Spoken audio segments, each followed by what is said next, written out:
Jadi kita walaupun dikubur sebelah-sebelahan, kalau kita orang soleh, dia orang bejat, pisah rohnya. Kalau enggak, mana bisa tidur orang soleh di sebelah jerit-jerit, aduh, waduh.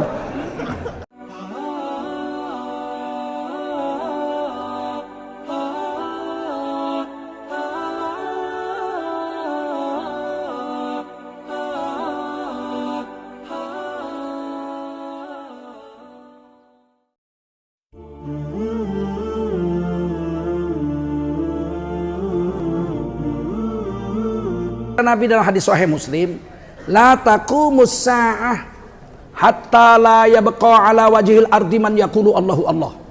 Tidak akan datang hari kiamat. Kiamat enggak datang selagi di dunia ini masih ada satu orang beriman yang udah enggak tahu sholat, enggak tahu puasa, udah enggak tahu zakat, udah enggak tahu haji, udah enggak tahu syariat Islam. Dia hanya tahu satu aja, Allahu Allah.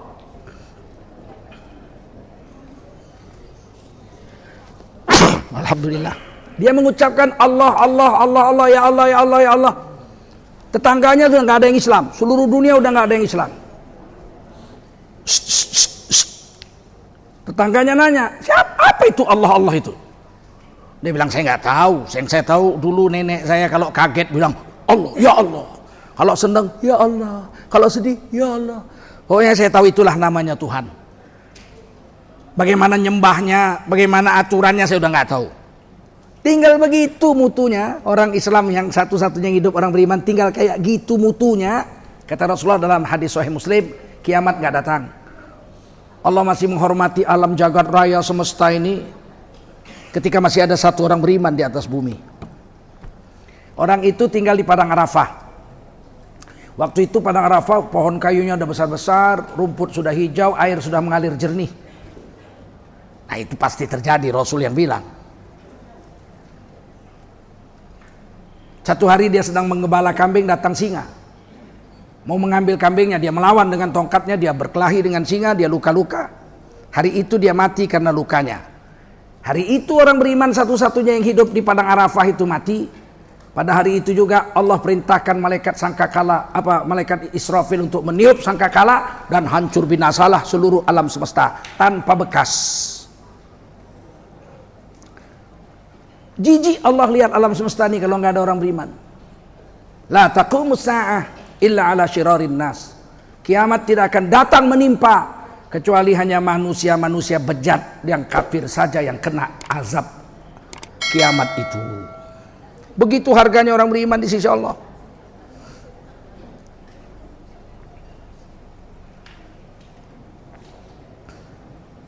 Oleh karena itu kalau kita udah dapat iman ini, udah punya kalimat la ilaha illallah Muhammadur Rasulullah, jangan merasa minder, jangan merasa rendah diri. Lebih berharga satu orang beriman dibanding seluruh alam jagat raya ditambah seluruh dunia orang kafir. Ya main-main. Sebab dunia ini ketika kiamat habis, musnah, ada bekas. Allah ciptakan alam yang baru yang disebut padang mahsyar, tempat berkumpulnya seluruh manusia. Di situ bumi terbuat dari tembaga dan matahari 1 mil aja di atas kepala, 1 batang celak. Mil itu bahasa Arabnya batang celak. Kalau kita pergi ke Arab itu akan ada orang jual kuningan itu, yang celak itu, nah, tutupnya itu, itulah 1 mil. Manusia akan berenang-renang di lautan keringat saat itu. Ada yang kelelep berenang-renang, ada yang sebatak kaki, ada yang lututnya, ada yang seperutnya, ada yang tenggelam di lautan keringatnya masing-masing. Yang bisa selamat orang-orang yang di bawah naungan Arasy, orang yang imam yang adil, orang yang menjaga sholatnya 5 waktu ke masjid, orang yang bertemu dan berpisah karena Allah, saling cinta mencintai karena Allah, orang yang sedekah tangan kanannya, tangan kirinya nggak tahu, orang yang sedekah ikhlas. Dan ada 7 golongan yang selamat pada hari huru hara di padang mahsyar itu. Nah bapak-bapak yang mulia, setelah kita diberi iman sebagai derajat manusia tertinggi, Allah beli agama, Allah berikan agama tertinggi pula. Al-Islamu ya'lu wa la yu'la alaih. Islam itu tinggi, nggak ada lebih tinggi dari Islam. Kan hebat kita itu, double hebatnya itu. Orang beriman, makhluk paling tinggi, lebih tinggi dari malaikat kita. Tapi kita bisa jatuh lebih rendah dari binatang. Tsumma radadnahu asfala safilin, bisa lebih rendah dari binatang kalau iman kita buang. Ulaika kal an'am, mereka seperti binatang berkaki 4 kata Allah. Balhum adall, bahkan lebih jelek dari sapi, lebih jelek dari kambing. Kita bisa lebih mulia dari malaikat. In kuntum mu'minin, kalau kamu betul-betul beriman kepada Allah. Tapi bisa lebih rendah dari binatang kalau kita buang iman kita buang agama kita.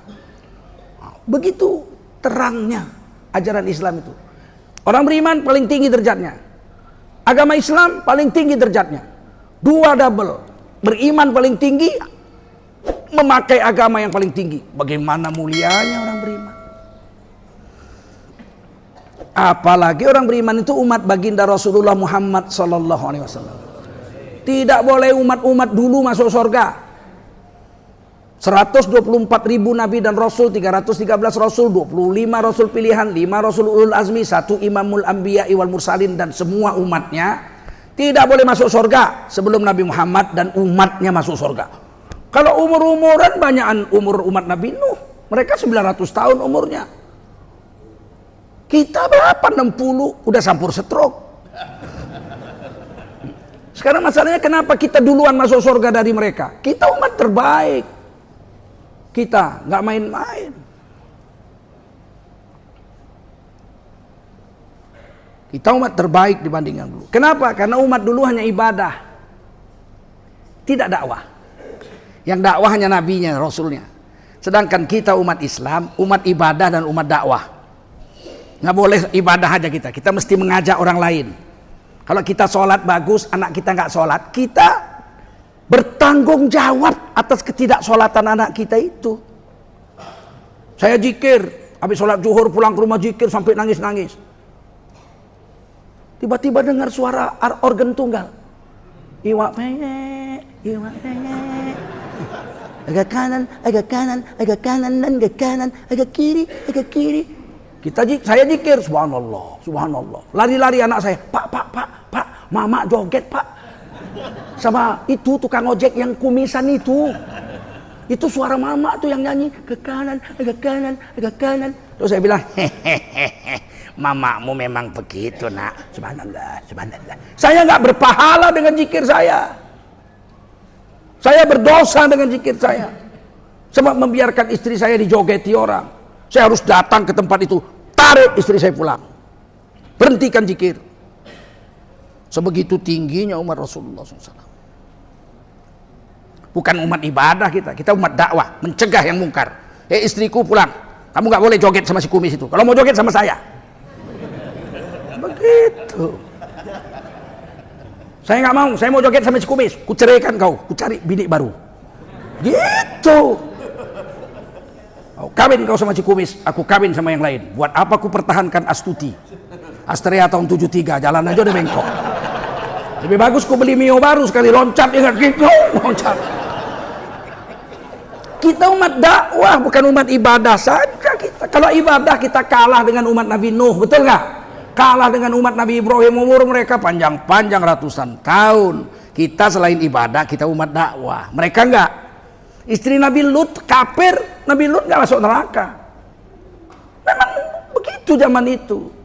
Istri Nabi Nuh 950 tahun umur Nabi Nuh wafat, istrinya kafir. Anak bungsunya Kan'an kafir. Nabi Nuh nggak tercela gara-gara itu. Kita nggak bisa. Nabi Muhammad istrinya 12 semua solehah. Anaknya perempuan 4. Zainab, Ruqayyah, Ummi Kulsum, Fatimah, 4-4-nya solehah. Menantu Nabi Sayyidina Ali, Sayyidina Utsman soleh. Mertua Nabi Sayyidina Abu Bakar, Sayyidina Umar, Sayyidina Abu Sofyan, semuanya hebat-hebat. Nggak ada satupun yang kafir. Ini saya mau tekankan dulu. Siapakah manusia paling mulia di dunia? Orang beriman.